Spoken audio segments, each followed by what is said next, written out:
I'm like, hey, I think I might be able to do the splits. Oh, I saw that was so good. And she was like, whoa. if you do the splits, We will win. we will win. And I was like, okay, let me stretch.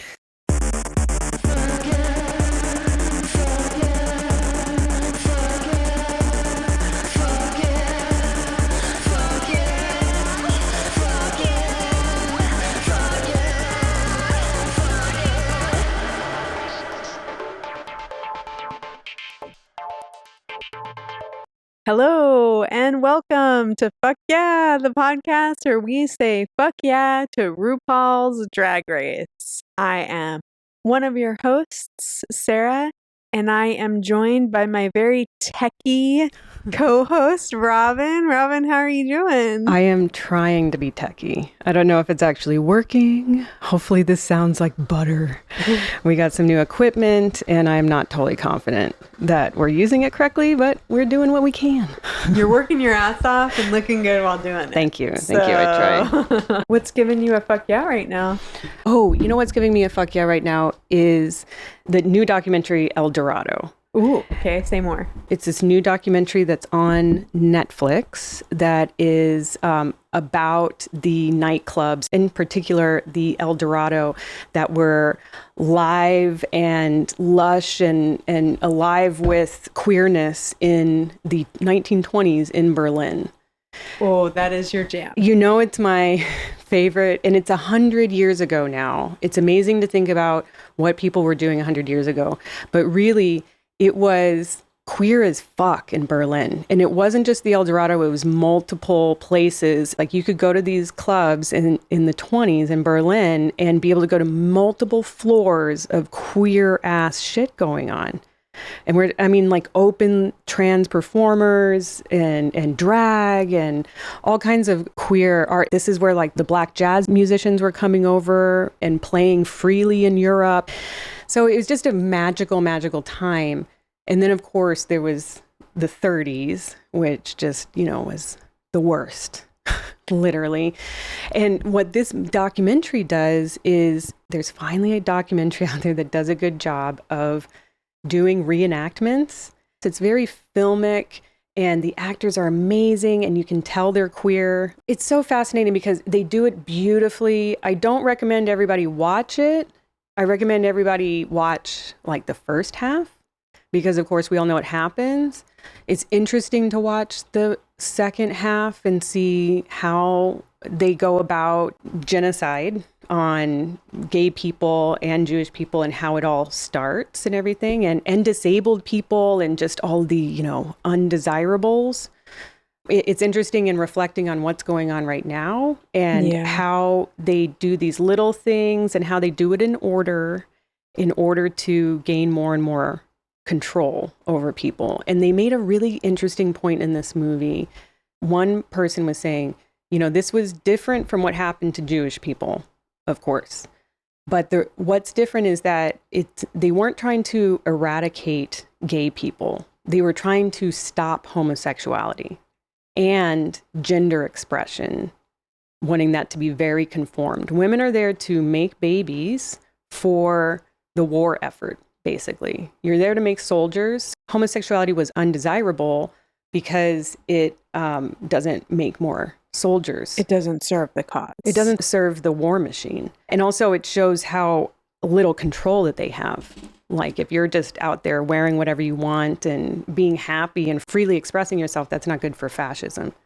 Oh, I have to check it out. It's really beautiful to watch and it's so sad at the end, but they do really follow certain people and, trans women living there, like actual individuals. And they follow them and some of them make it and some of them don't. Oh, the one really great point that they made was, yes, they're trying to eradicate homosexuality, not homosexuals. They just you need to change and conform, right? But what happened after the war is that even in West Berlin and West Germany, the title that was used in order to persecute gay people, the sodomy, being illegal type of law, kept in place. And the persecution of gay people continued in West and East Germany. So somebody was asking one of the older queer people. He was saying, what line can you draw from the queer people of the 1920s that were in Germany to the queer people that are now in Berlin? There's a thriving, really engaged queer scene there, apparently. I'd love to go check it out. He was saying that there's no connection because the queer community was completely eradicated at that time. And it was thriving and bubbling, full of energy. And then within a year, it was all shut down, And we think about these laws that are happening, like Pelvis Wrestling was telling us about the laws happening in Texas, where they're basically making it illegal to, do drag there. This is the first steps, that happened in Germany as well.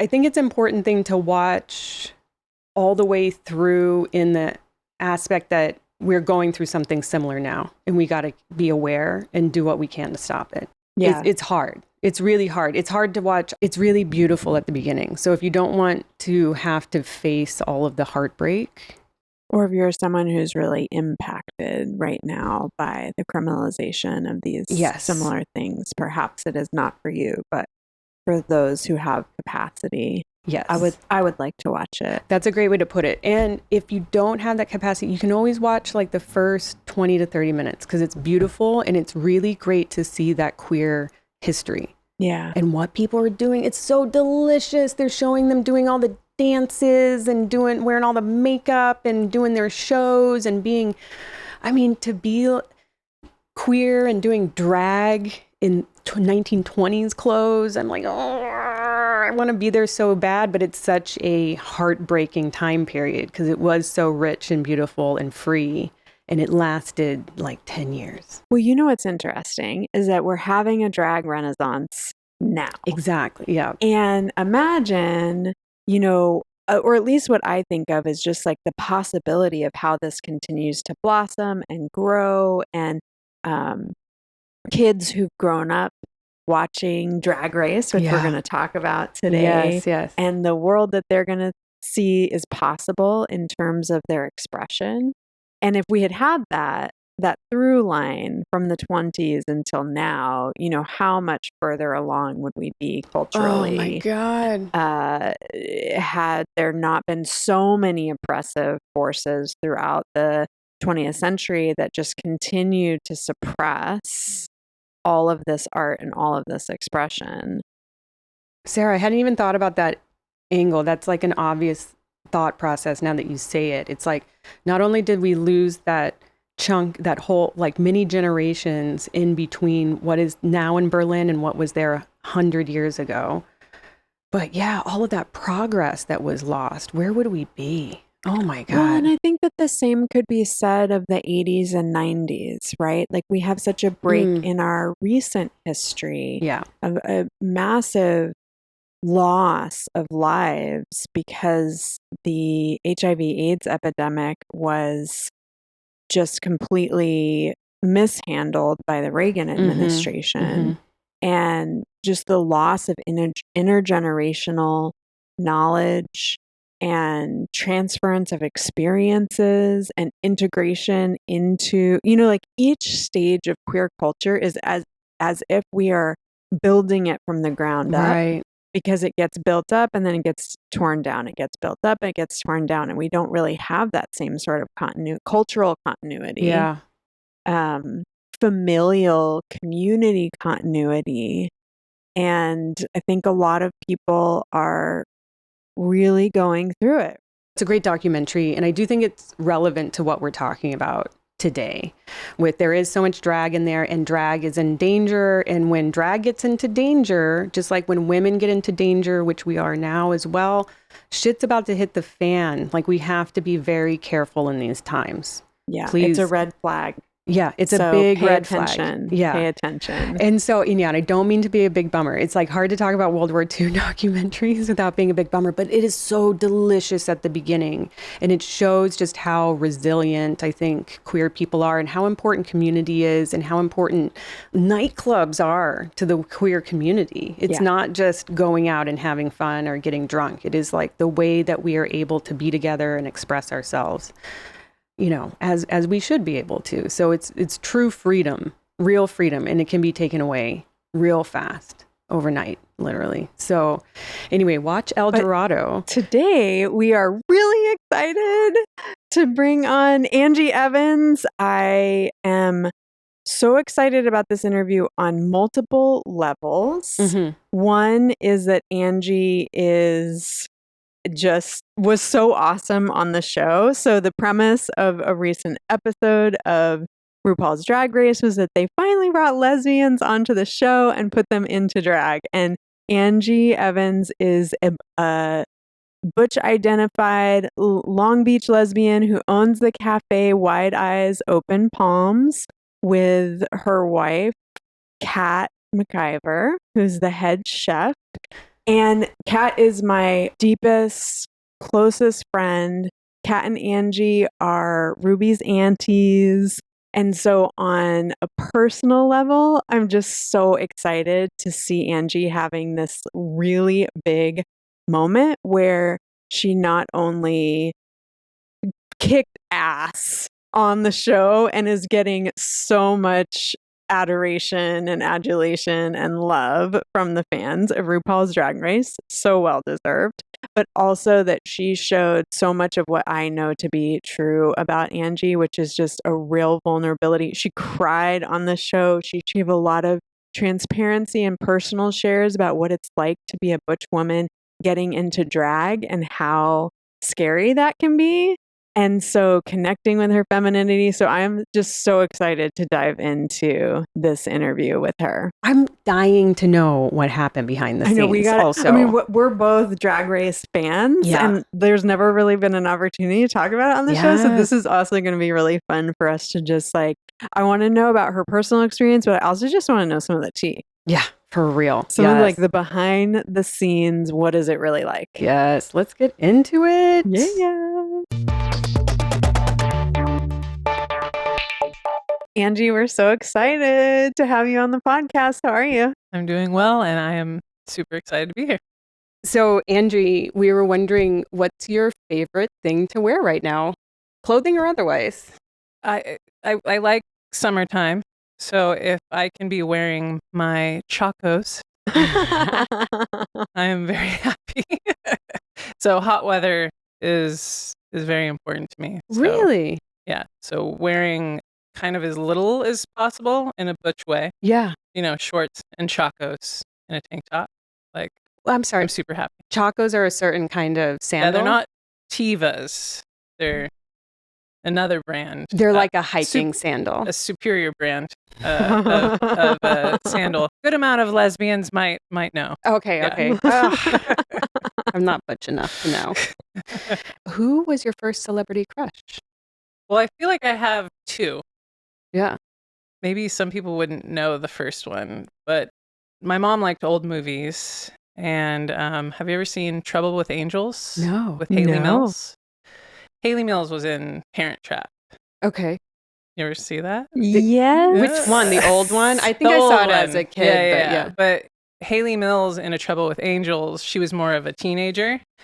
And she was definitely like high femme, like the bad girl, like smoking. And she was like in a boarding school. She wore hair flare, and so that was my first crush. That maybe nobody really knows who she is. I love it. I can't wait to look it up. Haley Mills. If I'm like thinking back, and maybe it wasn't like necessarily like sexual, right? I'm just like young, and I'm really just like attracted to this character. Yeah, I would say I was, maybe like 10. Yeah.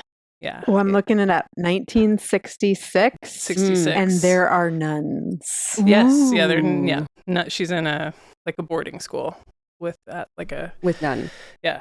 Yeah. Like a Catholic boarding school. Sexy. Anyways, so there's that. But high school celebrity crush, I would say I kind of always gravitated towards the boys that I think I just wanted to be. Mm-hmm. So the one I can remember is 10 Things I Hate About You. Mm-hmm.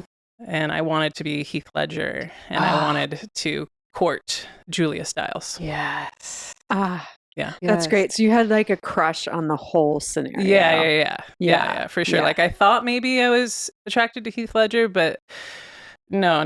Really, like when I don't know if you remember the movie, but she flashes the teacher. She's kind of dykey. Yeah. She's kind of and I was definitely attracted to Julia Stiles, but I wanted to be Heath Ledger, like that pretty boy with flowing hair. Yeah. And an accent. That's so great though, because it shows like how there's two sides to the equation, and that we can crush on our side of the equation also, like a longing to be that part of the equation. Yeah. Pretty boys in movies was like what I thought maybe I was attracted to, but then like when I stepped away and like finally kind of like came out, I realized, oh my God, I just seriously wanted to be that like pretty boy, like smooth, like getting all the girls. Like that's who I wanted to be. Yeah. Mission And accomplished. look at you now. I'm trying. No. You're doing a great job. What was your first mode of masturbation? Let's say my first mode of masturbation was my hand. Wow. Ooh, wait. I'm thinking about. Okay. I love it. It's kind of like embarrassing, but not. Back. But like I was young. I cleaned it, but I did use a thick Sharpie. Oh. The cap was on, and maybe the other side. The smoother side. Yeah, the smoother side. And like I think that was my first like attempt at like experimenting with some sort of penetration. Fun household objects. Yeah. I love it. Sex wasn't really talked about in my household, so I didn't quite understand what masturbating was. Was it religious, your household? No, just maybe just closed off. Repressed like the rest of us. American. Definitely. Yeah, some repression there. Did you grow up in Los Angeles? I grew up in the Bay Area. Okay. Yeah, so the peninsula, like San Carlos, like 25 minutes south of San Francisco. Yeah. It just goes to show you can be repressed anywhere. Yeah. Oh, yeah. It does. Even 20 minutes outside of San Francisco. Yeah, for sure. I mean, it's like that 20 minutes outside of almost any city, though. Yeah. People think like, oh, you grew up like in the Bay Area. I mean, I came out late. Probably not till I think it's late till I was 20. I just didn't have any like forms of representation of queer people like at all. Like there was no word queer, we're in our 40s. It was the 90s. Yeah. I don't even think Ellen had come maybe out like yet. There is that Roseanne thing. There's just so little. And now you are part of queer representation. I know. You are in the zeitgeist. I mean, I'll take it. That's cool. Yeah. No, I mean, imagine there's like somebody out there, probably many people out there that saw your show and might be like, oh, maybe that's me, you know? I mean, I think that was honestly like a motivation behind it. I think, well, you both know me. Yeah. I feel like I've always been kind of like wanting to be like the poster Butch of the world. Just because, once I found the identity Butch and kind of developed my own identity around that word and what it meant and the history of it, kind of like took that to be something that really I wore on my sleeve, that I was really proud of, that made me feel really sexy and special. And so being able to share that with people, especially like young people, and show them that this is also another representation. I'm just sort of like here for that. Yeah. Yeah. I mean, you've brought butches into the fold as well. Like, I feel like people have, seen you modeling your gender presentation, and it has sparked curiosity just within your sphere of influence already. So I can only imagine that you being on RuPaul's Drag Race is going to have that impact for sure and beyond. I would imagine that you get the call and I would be anxious about it just because of the sheer pressure of what they accomplish in a couple days on that show. But Yeah. then you have the added element of your relationship to your masculine femininity. So aside from being motivated by being a role model, like what helped you to get over the fear of getting into drag? I had like said in the past, like, oh, it'd be kind of funny if like I was a drag queen for like Halloween. Right. Like I kind of like said that, but never felt like I could do it. Well, first of all, it takes so much skill, so much time. Yeah. Oh my God. Yeah. So I had kind of repeated like that would be kind of funny, but right. I always kind of said funny. Yeah. Like, It's an interesting. like, oh, it'd be funny just because I'm masculine, like I am a woman, but I present masculine. And then to go into that femininity would be, funny. When the casting contacted me and my wife, Kat, who you all know, who is femme, through our business, which is a very queer brunch, farm-to-table restaurant and coffee shop. And they just said the title was looking for proud lesbians for a makeover opportunity. And so we were like, Kat had been doing like interviews for food shows at that time. And so we were like, sure, we'll do an interview. So we actually both did it together over Zoom when they told us that it was going to be RuPaul's Drag Race. And then immediately I was like, oh, makeover. Like I thought maybe like a queer makeover. I don't know. I'm thinking like Queer Eye or I don't know. Yeah, I'm like, hey, you could try and make me over. Sure. I'll like, can I look better? I know. If it was going to be a Butch makeover, I don't know what other level you could take it to. But I'm telling you, like when they said RuPaul's Drag Race, my stomach dropped. And number one, I had a fear of how could I show myself in like femininity, like heels, dress, makeup for like millions of people to see. Yeah. Number two, I honestly thought, okay, if Kat sees me this way, like, is she not going to be attracted to me? These are things that are like seriously in that second, like going through my head. And then the biggest one, honestly, was if people see me that way, are they going to say, oh, you're so beautiful? Right.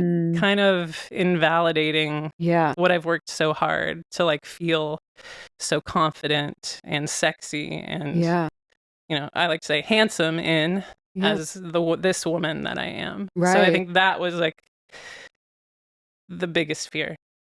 Yeah, and you talked about that on the show, and it was very moving. Yeah. I know, I'm getting emotional thinking about it. Yeah. Because I think about my mom or, you know, people who have been like, oh, but you're so beautiful. Right. Like, why would you? Yeah, the but. Why would you, and like, I know I am, but like, I think I'm, beautiful this way. Yeah. Yeah. No, you're fucking handsome. No, and Rue calls it out at a certain point, which I don't know if that was embarrassing for you or you felt shy about it, but I was like, yes, Rue, like we all see that. No. This was my favorite moment on the show because RuPaul asks, do people tell you you're gorgeous all the time? And you responded really confidently. Well, okay, so what they didn't show was... So I actually hadn't watched RuPaul's Drag Race that much. Mm-hmm. Like I kind of knew what the workroom looked like, but I didn't really know like the order in which things go, which it's definitely like a structure. Yeah. And they definitely did everything in that order. Did you do any homework to like? No. Wow. Okay. So, what I was going to say was it went really fast. So doing that interview and then the next day then being like, okay, we want to have you. Oh, you heard the next day. It was going to be then the next day. What? Yeah. They were going to shoot? Yes. Oh my God. So you did not have time. Or like 2 days. Yeah. It was like. To really consider. No. It was like, you're doing it or you're not. And I don't even know what like how RuPaul's Drag Race really works. Like Wow. I kind of know, I kind of watched it. Yeah. I had some preconceptions of it because I'm like, oh, it's just kind of like catty and they're mean to each other, and I'm kind of like a nice Those person. are early seasons. Yeah, that's what I think I watched. So I think that's what I was pulling from. Yeah. Yeah. So yeah, it happened really quick. Wow. So anyways, so we're gonna meet RuPaul basically and have kind of like a very candid conversation, like nothing scripted. Like I don't really even know what's going on. There's not a lot of prompting, which I found very interesting. Like I kind of would have liked a little bit more at times, but it all worked out. So we're standing at the table and Ru comes and is... Were you nervous to meet Ru? Were you starstruck at all or no? I don't know why I'm not super starstruck at people, but yeah, I mean, I'm like... I think also being in LA, you get used to it. Yeah, but I'm like, yeah, I'm excited. Yeah. You know? Yeah. Like RuPaul. Like what I wanted to tell RuPaul, which I'll tell you that I didn't, was that like when I think I was like 8, whenever Supermodel came out, Yeah. you know, Uh-huh. I had that tape, a single, and I would put it in my Walkman and go in the garage when no one was home, and I would like do like runway walks, and I'm sure I had no clue that she was a drag queen. Yeah. You know, I would go to Tower Records and pick up songs, and I just like loved this, you know, and I just do flip the tape, you know, so it was kind of surreal, you know, but so I walk up to the table. She's standing there very poised in the fabulous suit, right? Because she's out of drag. And they're getting like all the cameras set up, and I'm like standing. I'm like, oh my god, what am I gonna say? What is she gonna ask me? You know, like what's gonna happen? And she's just like staring at me, and she goes, "Ooh, I'm getting a feeling." And I was like, oh my god, am I getting hit on by RuPaul right now? I'm like feeling okay. Like she's like, yeah, just, and it didn't feel like sexual. I mean, like it was good. I didn't feel like too uncomfortable. But anyways, that was a big part that didn't get in there. No, I love that. Yeah, and I'm like, okay, you gave Ru a feeling. Like, I'm giving RuPaul a feeling. I have no comeback line. There's like, I'm just like, okay. You know, Candy, like she looks at me like, oh man, yeah, you know, and then Ru, after we're kind of talking, comes back and says the thing about you're hot. Don't you know you're hot? You know? Yeah, and you're like, oh yeah. And I was like, well, I mean, you've been hitting on me the whole time. So, yeah, I feel, you know. Yeah. You have cultivated your butchness, which I think a lot of queer people do, even if it's your gender presentation aligns with your birth certificate and everything. Like femmes are like more aware of their femness than like straight femmes or whatever, you know, gender is a drag. Yeah. And it was even talked about in the show of this kind of, we're performing a certain amount of gender. You've cultivated yours so well that I think that there is like this obvious apparent attractiveness, you know what I mean? But how is it then to, in just this 2 days, go through all of this stuff, including a total like gender presentation transformation? Although I do love how drag takes femness and just explodes it. Yeah. You know, and so at the same time that I'm totally feeling you and understanding you on this thing of like, you know, are people going to say but when the drag was so outrageous that it's beyond femininity in a lot of ways. It's like, you know, it's just next level with that sort of thing. But going through it and actually getting to the other side, doing the performance and everything, I really wanted to see like a recap, like a check-in with you on how you were feeling after all of that, you know? So how was it to actually touch into that hyper feminine look? How do you feel about your feminine side now? How do you feel about your butch side now? Like, because it's like the performance was an exercise in gender play in a way that you haven't done of your own accord. No. You know? Yeah. So how do you feel now? Yeah, I mean, I do feel like super blessed that I got the opportunity. Like, I mean, to get that level of makeup and production, you know, was amazing. But honestly, there's something that Candy said to me after, like, we had gone through the whole day. We had done the meeting, we had talked about like what we're going to wear. I was super open to like, okay, if you want to put boobs on me, corset, hips. And to be honest, Candy I don't know much about her like history of being a drag queen, but from what I've seen like this season, she doesn't wear boobs. Yeah. She kind of just uses her own chest. And she was kind of the perfect partner. She's younger than me, like in her 20s. So we just had like a really good You guys seem to dynamic together. I think we're both very confident people, and you guys seemed well paired, and you won that shit. Yeah. Yeah. And Spoiler alert. Her mom is a Butch.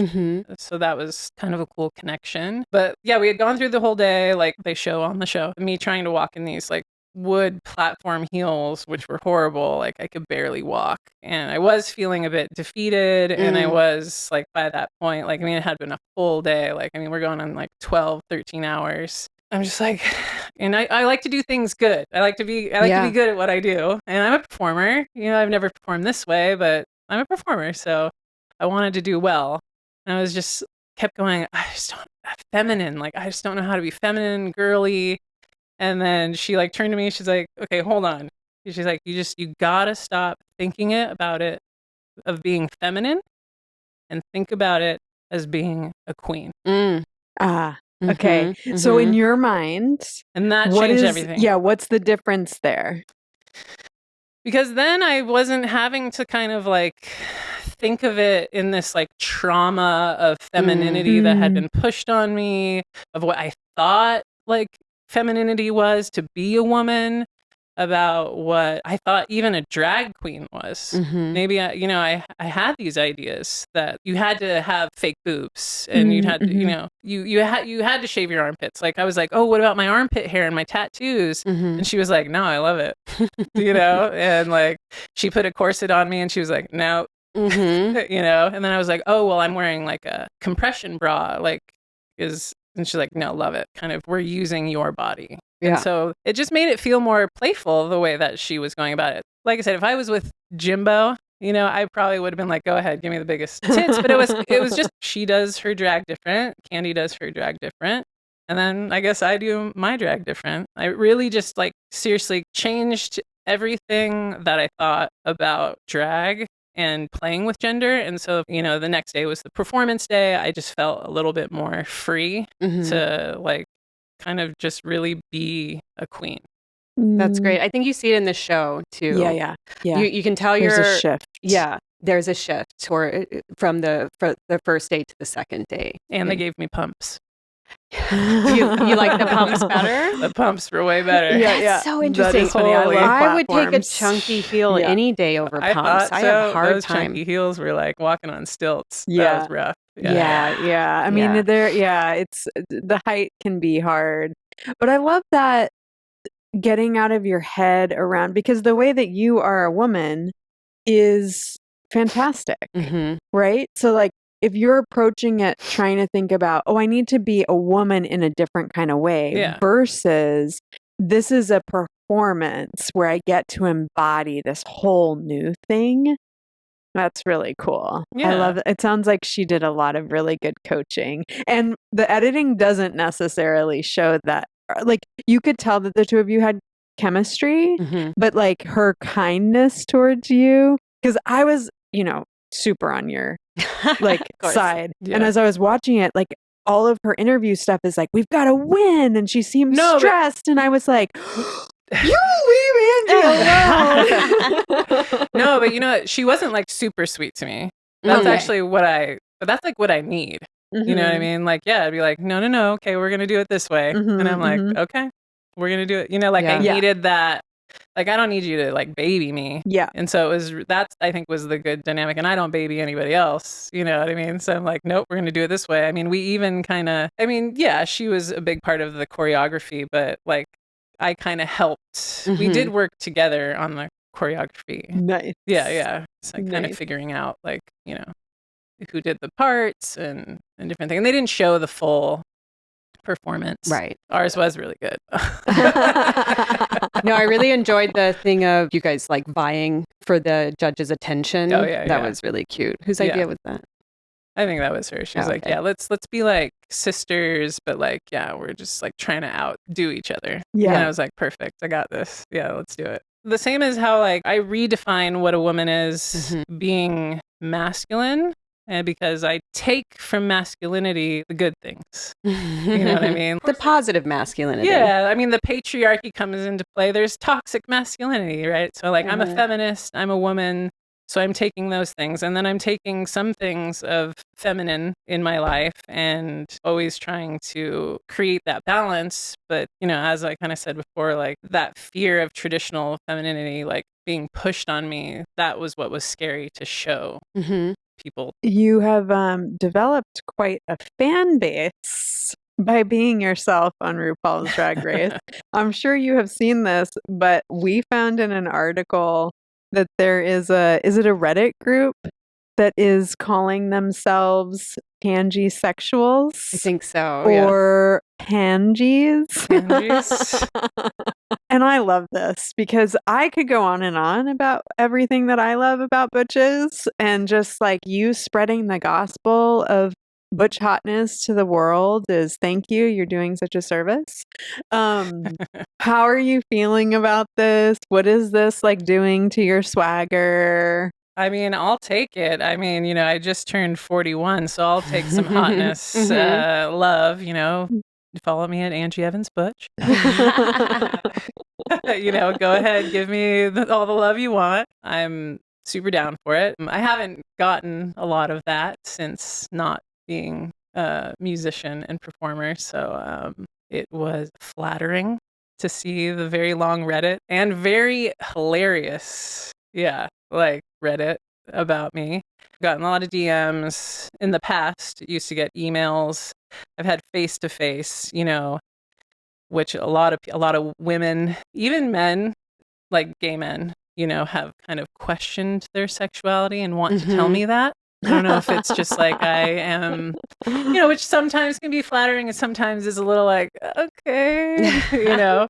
But of course, there's a ton of, I thought I was straight until I saw you, you know, or I'm straight, but I get that even in the coffee shop sometimes, you know, I'm straight, but, you know, you're just so, I would change for, you know, which is, like I said, sometimes flattering, and I guess it's more flattering, like, when it comes from queer people. Right. Like, I feel more flattered. It can feel a little awkward because there's that but. I'm like, but? I said, sweetie. Yeah. Well, I got places You for wish. Yeah. Yeah. So. It's pretty cool, though. I like it a lot. Yeah. Pansexuals. Pansexuals? Yeah, it's so interesting that you go on this show in order to do a drag queen level, of course, makeover, but you're ending up spreading the gospel of Butch. So I think that's really great. It's really wonderful. Yeah. I mean, just being Butch, I've known this for a long time, just like being myself. I've always kind of been somewhat in the public eye. I mean, I own a restaurant in the community, or I've been a musician. I know that I'm being an example. And so, like, to me, just being a Butch woman is activism. Yeah. You know, because I'm just kind of showing like representation. Yeah. So being on the show was a really great opportunity to kind of share that a little further. It was just a great experience, to be honest. Such a great platform. Yeah. How did you feel about I mean, we've talked a lot about behind the scenes and everything, but your overall experience, you felt like... Yeah, I mean, it's like the whole lot is for Drag Race. So it's big. I mean, there's a lot of staff. Were they mainly gay? And there's a good amount of queer staff. Yeah. Oh, yeah. That's cool. Definitely. One person who was kind of like helping the talent, you know, and your wrangler. They were just so sweet. Like, I always held on to their shoulder as I put my heels in. It was kind of like I was topping them. It was, like, it was very sweet. If you're out there, you know, I don't remember That's sweet. who they were, but everybody was super sweet. Like, the producers was like, hey, we just want like you to be able to like share your story. So like be honest. It's amazing that it is like what it seems to be. It was so great, like the intro also talking about the impact that lesbians have had on the gay community throughout, you know, history. And recognizing that, Mhm. especially there is like this thing that it seems to be dissipating more, but of just that like weirdness between like lesbians and gay men sometimes, Totally. where you're like, why we want to be part of the group too. Yeah. So it just seemed so nice that they were acknowledging, and then everybody seemed to get along so well. You guys seemed to have like a great conversation about. Oh yeah, there was way more conversations. Yeah. Because I imagine like you're getting your face beat, you're just like chit chatting. That's when they were stuff, asking a lot of the kind of deeper questions. Like we were talking about dyke and fag, Right. and we went a little bit deeper into that. But yeah, I mean, the producers were like, we just want this to be an episode that kind of connects, the gay community with lesbians. And I kind of knew, like, as we were doing it, like I was like, oh, this is actually, I think this is going to be a really special episode. Because I'm sure, even though I'm not like, I haven't watched a lot of Drag Race, I'm sure they have a lot of lesbian fans. Yeah. Yeah. Absolutely. Watch the show and follow. Okay, you do? Yeah. So like, I thought, oh, wow, to give the lesbians like some lesbians, this is going to be good. Yeah. You know? Well, and then usually lesbians, I guess like drag kings, right? Will go towards drag king, and I don't think they've ever had drag king on there, right? That would be amazing. Which is kind of sad. That would be amazing. I know. I mean, and there's been controversy in the past. Like I took a really long time to come to Drag Race because of sort of the critique from non-binary and trans folks of just how gender binary the show really was. And RuPaul, I think rightly so, right, has taken some time to kind of come around to like a real full embrace of like trans performers in the space. But okay, so you were an entry point to me watching the show through a different lens. I suddenly saw it as a performer, right? Like I've done choreography in heels with costumery and never kind of applied that to their process. Like I've never thought critically about really what they accomplish. Yeah. In the amount of time that they have. It's kind of unbelievable. So as I'm watching you, I was like, how on earth did they get you walking in heels? Candy got you fully outfitted. Like, where were those clothes that then were basically tailored to fit you? And the two of you learned fresh choreography in 2 days. I was so stressed out on your behalf. Please tell me a little bit about this process and how you handled it. Yeah, I mean, like I said, I didn't know what I was really getting into. I didn't know the structure of the show. I knew it was going to be 2 days, for sure. I didn't know it was going to go that late, the first and the last day. How late did it go? I mean, like, I think I like left. I mean, I got there probably at 8 a.m. and I left at near midnight. Wow. Yeah, wow. Because we were still... That's intense. And then you're supposed to look your best the next day. Oh, yeah. No, I went home that night. And cried. I did cry. All the way to Long Beach? No, I stayed in a hotel room. Okay, good. Yeah, close by. And then, but I practiced in the mirror. I even have a video of me practicing. I've only shown Kat, but like just in my Butch self, trying to do the movements and everything. Really, the lip syncing was, I think, like the hardest. Were you just playing the song over and over again? Oh my god, I couldn't get that song. It was like called like Charisma. It was a mashup. Of like a RuPaul song. So it was like Charisma, Peanut Butter, Bitch. That's right.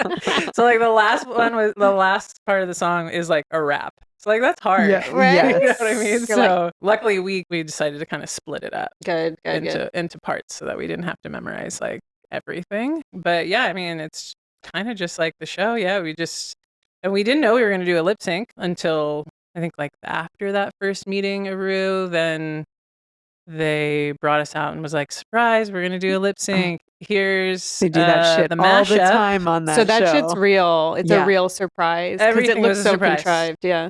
Everything was totally surprised. Like they didn't plan who got who. I mean, unless they somehow rigged it in the pink furry box. Right, but right. like we really did like put our hand in the pink furry box and like pick out who we It got. seemed like the pairings were fantastic. Yeah. At the end, we were like, were these planned? How did this happen? Because just even the sizing on the Yeah. costumes. Oh yeah, Like, I know. I'm confused too. No, it's amazing. The two of you looked related. I know you were supposed to be sisters, but you looked like sisters when you came out. I was like, Yeah. And thank goodness, Candy's big and strong, and so as we're rehearsing and we're kind of coming up with some choreography, I'm like, hey, I think I might be able to do the splits. I saw that was so good. And she was like, whoa. if you do the splits, We will win. we will win. And I was like, okay, let me stretch. And then we kind of rehearsed it. I did pull a little bit of a ligament in the knee.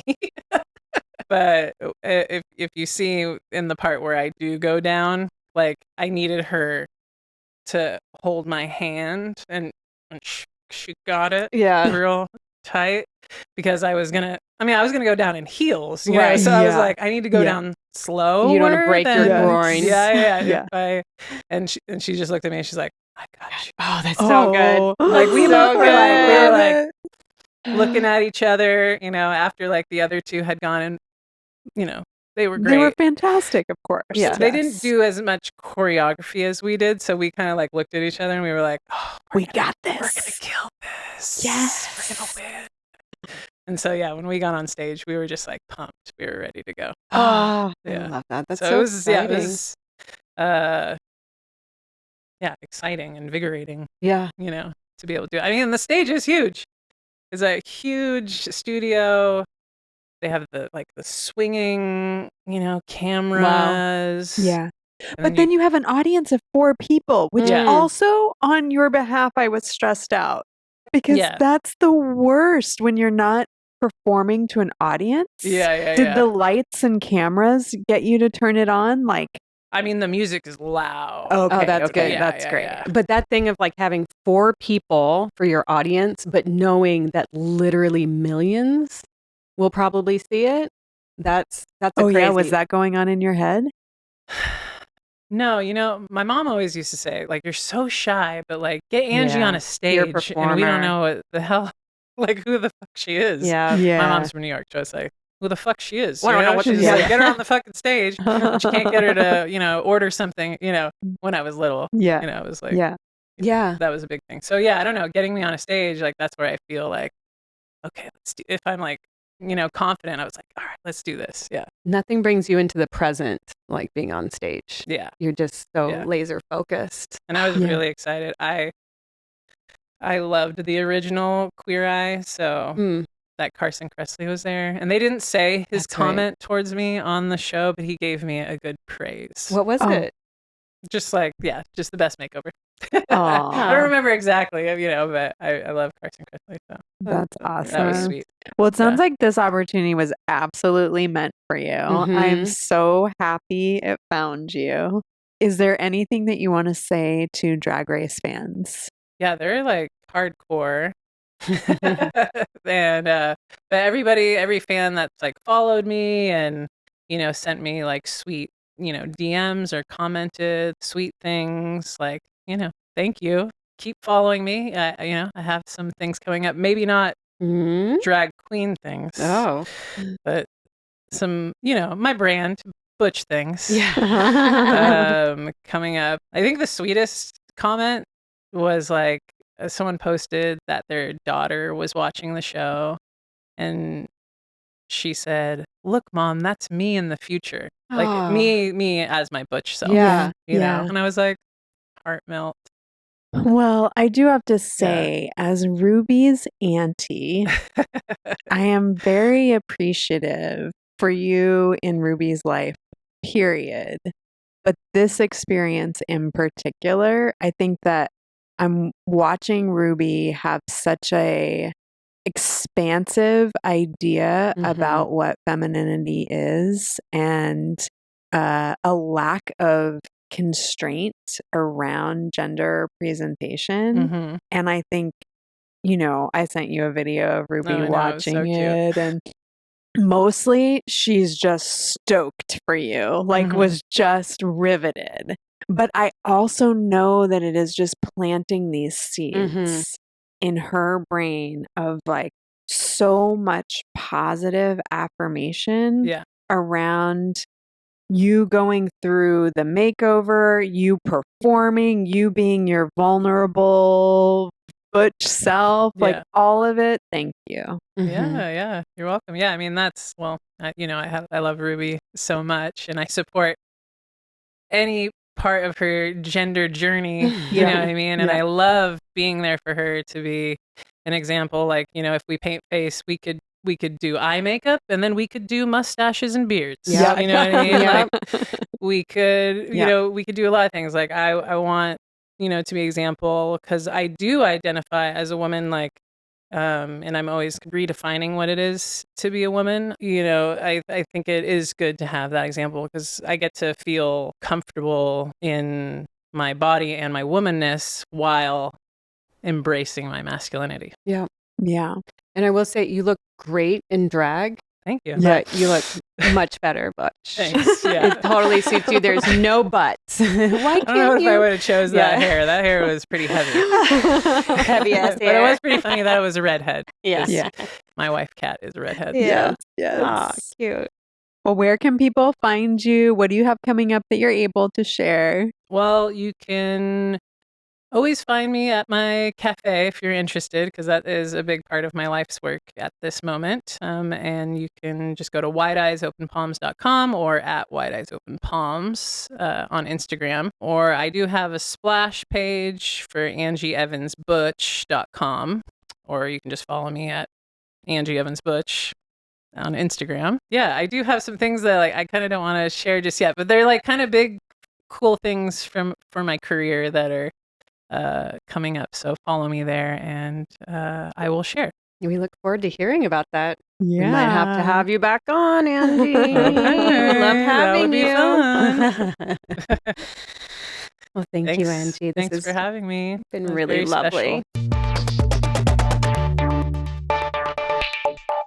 Sarah, it was so exciting having Angie here. What did you think of that conversation? Any thoughts? Yes, I have so many thoughts. I mean, when we were talking about doing this episode, it feels like it just hits all of the points for me. So Angie is a really dear friend. Like I said, Kat and Angie are Ruby's aunties. And to see a friend have such an awesome moment, and to seize it, like watching the episode was so fun. Like I was on the edge of my seat. Yeah. Just seeing how Angie was going to do in that situation. So I really loved hearing more about what that experience was like for her. Yeah. I like gender performance to me, it just like it hits somewhere like deep in my soul. Like I love it so much. And Angie said something about coming out when she was 20. Yeah. And like similar for me, and I felt like I was coming out late. Like I think I was 21 and really steeped in, I was in college in like a lot of theory, but also in Portland, which was a super queer place. So like I got this incredible early lessons in gender performance, queerness, Judith Butler, bell hooks, and so for me, when I discovered all the queer theorists and then found my queer community and found femness, I was like, gender is performance. Oh, yeah. So to like see someone who's butch go through like a drag queen makeover, to me is just such a sweet spot. And I feel like it kind of, I don't know, it just got me thinking about the ways in which like gender performance has been more a part of my life at various stages. Now I'm kind of a working mom mostly, but like I feel like I have work drag. I've got my like kind of rockabilly 50s drag, which is my ode to like all of the femmes who came before me. I've got my sexy drag, which mostly, doesn't make it out of the house anymore. It's just kind of like a bedroom type of performance. And so I don't know, it just got me all of this just really, I feel like I was smiling through the whole interview because I love RuPaul's Drag Race. I love how it has evolved, and like what Angie was saying about how it's not just kind of pageant queens anymore. Like it really has evolved into a very multifaceted performance art. And the folks that are on that show are just so incredibly talented. Yeah. I loved hearing the behind the scenes from Angie. I was actually a little shocked that they shoot that content in 2 days. Yeah. Because I was like, oh, I bet they make this look like it's 2 days. Can you imagine those queens, how haggard they must be by the end? I would be exhausted. No wonder most of the contestants on this show are in their 20s. Seeing the attention that Angie has gotten from being on the show is amazing. And what a supportive fan base the Drag Race has cultivated. I mean, I said at the beginning of the episode, but I'm going to say it again, like the renaissance that drag is having as an art form is so life-giving to me. And I am really excited that I think it was actually this year that Andrea and I, when we were on a weekend getaway, and we finally just kind of like laid in the hotel and put the TV on. I think it was season 9 of Drag Race. We were like, you know what? We don't know why we haven't watched this yet. She's gone way more down the rabbit hole than I have, but it has enriched my life, Drag Race. Yeah. For sure. I fucking love it. Is that there's all these other drag performers that have come out of RuPaul's Drag Race that are now celebrities in their own right, like Trixie Mattel, and was Bob the drag queen on there? Bob the drag queen won one year. Oh, sorry, spoiler alert. Oh, and now they have their own shows. Angie, Bianca Del Rio. Yes. Yeah. Yes. Alaska. I know, but it's like I don't watch Drag Race. It's one of those shows that I always wanted to, but I have a little bit of a trouble with reality shows in general. The pacing of it can kind of like but Drag Race actually does a good job of not doing that too much. So I think I'm going to go back and like actually get into it because there's so much content to devour, and it is just watching artists go through their process and come up with something fast, like so fast. Yeah. Reality shows that really show a craft, and they're going to boot camp, basically. Oh, yeah. I mean, granted, I can't imagine how much money it costs to be on Drag Race. Right. To bring all that costumery and wigs and all the looks with you. Yeah. You've got to be really at the top of your game by the time you're going on that show. But to see people in this unique kind of boot camp environment where all they have to do is their craft, and where it's a competition, but it's a supportive environment still for the craft. It is a testament to RuPaul's Drag Race. I know Angie very well. She's one of my dearest friends, and I know her to be a crier, someone very in tune with her emotions. And that came through in her interviews on that show. And I really thought, you know what? They must be doing something right if they've created a space where she feels comfortable sharing that with the world. Yeah. Yeah, definitely. There's no better time, like what we were talking about at the beginning with the El Dorado documentary. It's so important that this stuff is very visible and everybody can see this is what it is. It's a show. It's playing with makeup and costumes, and it's performing, and it's having fun, and it's being creative. Yeah. And it's not fucking your children. Yeah. You know? Yeah. seeing gay people, interacting with gay people, being immersed in gay culture does not make you gay. No. And that's an important thing for people to understand, is that you can benefit from the camaraderie, the Joy, the flamboyance, the beauty, the performative prowess of these communities, because RuPaul has now put it on TV, and it is an honor for you all to be able to get a little glimpse behind the curtain. And like what you were saying, that, watching gay shows or being around gay people doesn't make you gay. What it does do is it makes you realize that gay people are people, and it helps you maybe realize that there's more options for you because you're being shown that you don't have to present in just one way. And all of that, it's like, I feel like the people that are really against drag shows and that are against, gay people in general and everything, typically, I don't know that they know any that they're aware of. We all know gay people, even if you think you don't. But it's like, the more we can be visible and present in people's lives, I think the lower this fear about us, and the more empathy. Yeah. And the realizing that there is more that connects us than divides us. Yep.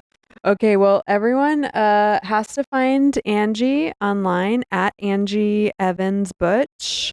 And I want to just do one other call out of a really fabulous person that was on the show, Amanda Faye. Oh, yes. And I wanted to talk about she her. is at Failure Princess. And she is hysterical. Yeah, she Please, does spoken everyone, word. She's give hilarious. her a follow. She's brilliant. She's funny. And you're going to be able to find us soon doing things. So I'm going to be teaching an anal sex workshop on August 16th. It is free. You can sign up online, lovehoney.com/advice/webinar. Robin is going to be teaching at the Pleasure Chest on September 6th, a bondage class. That's right. And keep your eyes peeled on this space, because we are going to do a live recording soon. So details are coming out about that shortly. So follow us at Fuck Yeah Pod on Instagram and TikTok, or you could email us at fyeahpod@gmail.com. Fuck yeah. Fuck yeah. Bye.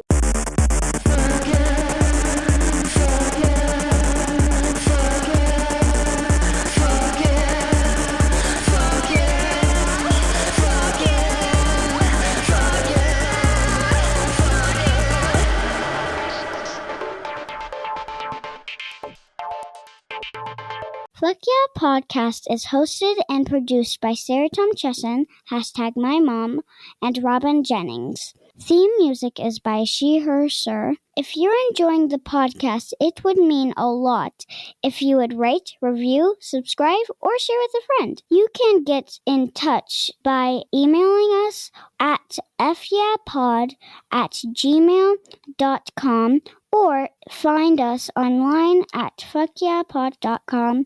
Thanks for tuning in.